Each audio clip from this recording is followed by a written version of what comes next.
If you're planning on going back to Minecraft Alpha, either for a simpler playstyle, a dose of nostalgia, or pure curiosity, here are 10 tips I think you should know before you start. I've been playing old Minecraft exclusively for a few years now, and this is some of what I picked up along the way. All of these tips are for Alpha 1.1.2_01 specifically, as that's the most iconic Alpha version, but they're mostly applicable to all of them. If not, I'll let you know. This video will be a mix of gameplay tips and also technical tips, in no particular order, but all of them are useful, so pay attention. When you generate a world in Alpha, there is a 1 in 4 chance that you'll create a snow world. Snow worlds are worlds where it snows everywhere, all the time. Since there are no biomes prior to Alpha 1.2, this is the only way to get snow or ice. That makes these types of worlds uniquely valuable. By making a snow world, you have access to snow blocks, as well as ice and its unique properties. You can't obtain ice, but you can freeze it into place. Melting an ice block turns it back into a water source, of course, but it doesn't update it, allowing for some pretty interesting mechanical or creative opportunities. You can also slide on ice, but you already knew that. There are also some trade-offs, such as it will be snowing all the time. You can use mods to limit this, or even disable it with an MBT editor if you wish. Boats are more useless than they otherwise would be, since there's no open water. Passive mobs spawn less, but I don't think this makes much of a difference. Reeds are also very difficult to find in a snow world, but with a lot of searching, they can be located in newly generated chunks under the right conditions. Personally, I play on a snow world because I don't really mind the challenges, and I want the aforementioned benefits, plus I like the colors. The moment you create your world, make sure to mark your spawn. There are no beds in Alpha, which means you can't set your spawn anywhere else but here. That's why it's probably a good idea to start your base right by world spawn, or at least mark it to get your bearings. Thankfully, if you don't like your spawn point, new worlds are pretty quick and easy to generate. This one probably should have been first because it's the most important, but it's pretty technical, so I moved it down the list. When going back to Alpha, or any old version for that matter, please consider using a third-party launcher like Prism or Betacraft. Prism is very customizable and has a more ergonomic user interface. Betacraft has more old versions archived than the default Minecraft launcher, and it allows you to use your skin and the original sounds. This can be done in Prism as well by pasting the Betacraft proxy into the Java arguments box. The proxy can be found in the description. Both launchers allow you to keep your saves and mods in a specific version separate from any others you might have, a clear advantage over the default launcher. Both also require Java 8 to run old Minecraft versions, but they also run old Minecraft much better than the default launcher. This video is not a tutorial on how to do any of that, but tutorials are easy to find.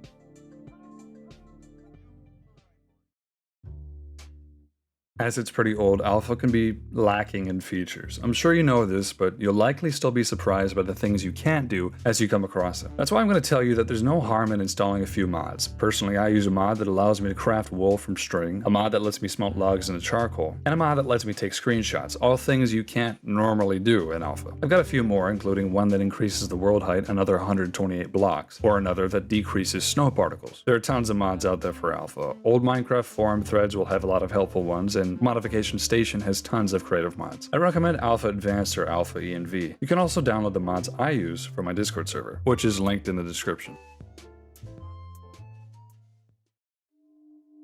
You should already be doing this, but make backups, especially since these versions can sometimes be a little janky or buggy when running on modern firmware. You do not want to be in a situation where you have to learn this lesson the hard way, believe me. I make one every day I play my world. Alpha worlds don't take up a lot of space, so it's pretty quick and easy to do. You should be doing this for every version, not just Alpha, but I figured I would include it.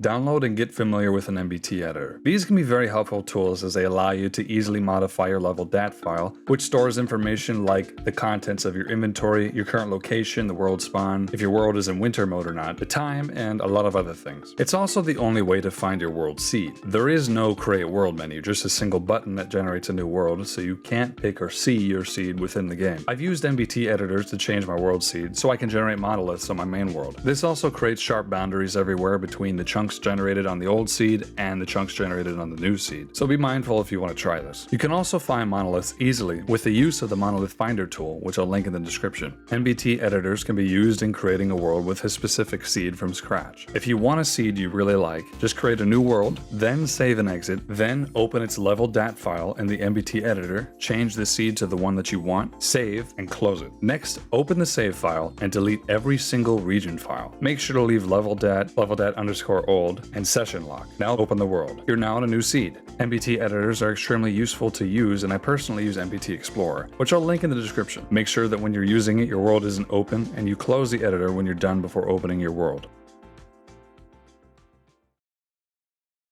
The default inventory key is not E, it's I. I for inventory. I'm sure you can figure out why it was changed to E. Thankfully, you can reset this keybind back to E in your settings. Also, pressing F lets you cycle through fog setting. Don't mine anywhere that has a negative coordinate. There's a bug in old Minecraft versions that causes ore to spawn less wherever coordinates read as negative. Just one negative is bad and two is worse. I'll link a study in the description that goes into detail about how this affects the rates, but just know that diamond ore spawns 65% more frequently in double positive coordinates than in double negative coordinates. Now you can't see your coordinates by default in alpha. They're not listed in the F3 screen until after 1.2. You'll have to download a coordinate mod or use an NBT editor to find them.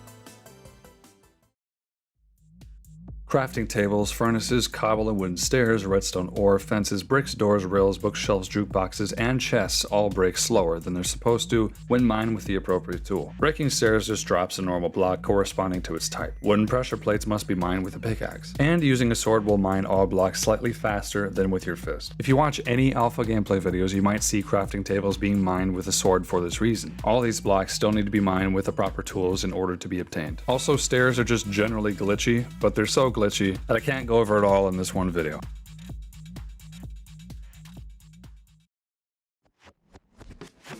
This game is a lot more grindy than modern Minecraft. There's not nearly as much automation or farming, a lot less materials are actually renewable, there's no enchantments. This is just part of the experience. It slows things down but makes things more rewarding. Also, you might not want to use iron for tools and use stone instead. You'll quickly find that you burn through iron very fast otherwise. This is because tools have much less durability in this version. I conserve my iron as much as possible so I can use it for minecart rails or decoration. Same with diamonds. Of course, you can do what you please with whatever you mine, but it's just a recommendation.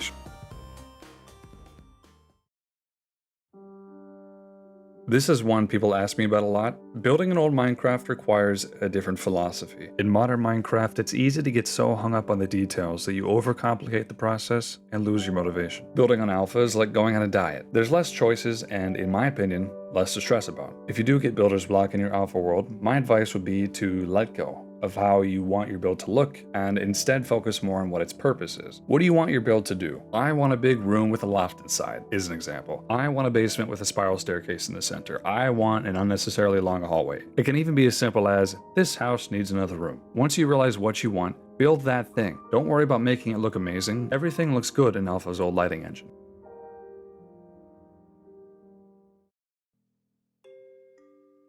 Those are my top 10 tips for starting an alpha world, but please comment on this video with tips of your own if you have them, or ask questions if you need answers. If you're having trouble with bugs or getting something to work, my Discord server has a dedicated troubleshooting thread you can post your issues to. There are also links in the description to some of the things I mentioned. If you found this helpful or entertaining, please subscribe and like the video. It really does help my channel grow and I would sincerely appreciate it. Anyway, I've been Monster, and have a nice night.